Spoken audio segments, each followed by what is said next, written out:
这台大 G 来的时候哗哗漏油哈，但是车主竟然不知道，而且是一直在4S 店保养。这台大 G 可以说把大 G 所有能犯的通病全都犯了一遍。我给你捋一捋啊。第一个呢就是漏油哈，来的时候咱们底盘护板上那是全是油啊，而且还往下滴的。我们当时就判定应该是这个后曲轴油封漏油哈，因为很多大 G 都这样。咱们拆开之后，因为它拆的很麻烦，必须要把整个变速箱抬下来，分开之后才能把它给拆下来。咱们拆完之后发现确实是它漏油哈，所以把整个的全都换掉了。就为了换这么一个小玩意儿啊，太兴师动众了，价格也很贵。第二个呢，就是升降车窗异响，咯吱咯吱咯吱，特别烦人哈。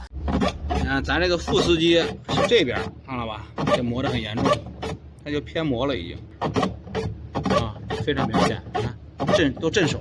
再稍微时间长一点呢，就会出现钢丝断裂的情况。这里边的钢丝啊，生锈非常的明显啊，所以很多大 G 车主这个升降车窗嘣儿它就掉下去了，再也升不起来了，就是因为钢丝断了哈，是必须要换整个支架。虽然不贵，它很烦人，而且这台大 G 竟然4个车窗啊，全都是嘎吱嘎吱响。19年的大 G 因为设计的问题啊，这个地方的线都会断掉哈。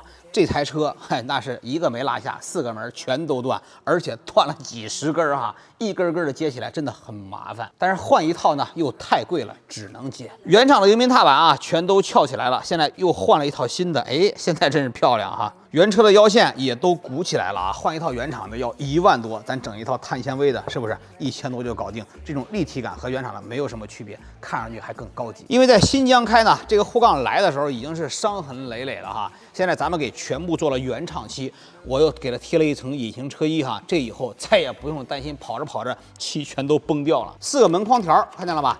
开起来之后都是滋扭滋扭响啊，一摁也咯吱咯吱的，所以呢要全都换掉。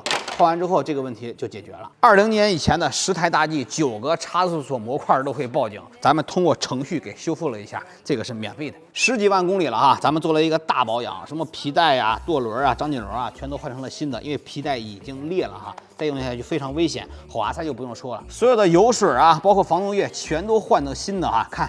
整完之后漂不漂亮吧？干不干净吧？轮毂进行了翻新啊，是不是哑光的质感和原厂先行特别版一模一样？而且刹车来的时候啊，就已经是伤痕累累了，刹车盘全都换了原厂全新的。这个刹车客户说一直在4S店保养啊，但是呢，我也怀疑为什么呢？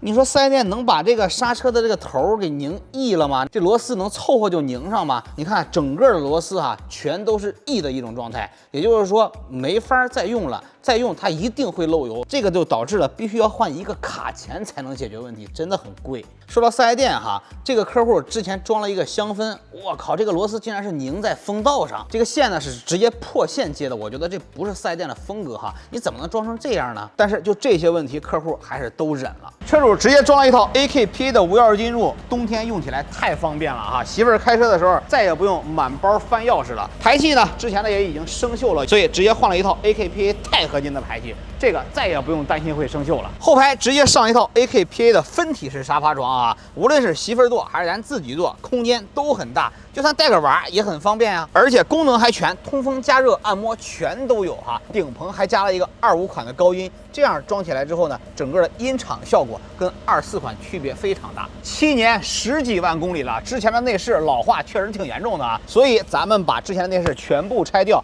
变成了一个新款的黑红搭配的菱形格内饰，是不是很漂亮？就连方向盘咱都变成了碳纤维的哈，而且咱这套内饰全都是整包的，什么意思呢？你看仪表台、门板是不是全都变成全新了，和原厂高配的一毛一样？安全带看见了吧？之前拉的都滋泥了，现在换了一个全新的中国红安全带，和原车内饰你看搭不搭？天窗流水孔也堵了，咱也给通了。这个锁头模块啊，打开后备箱，哎，灯不会亮，什么原因？里边的触点坏了，咱找一拆车的锁头，是不是给客户能省点钱呀？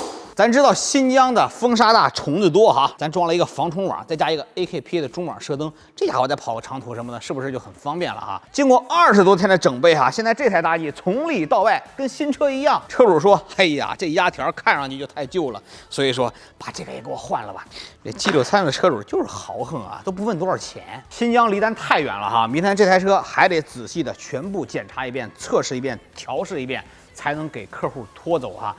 已经开了7年了吧？咱整备完之后，你觉得再开个5年卖给你，要不要？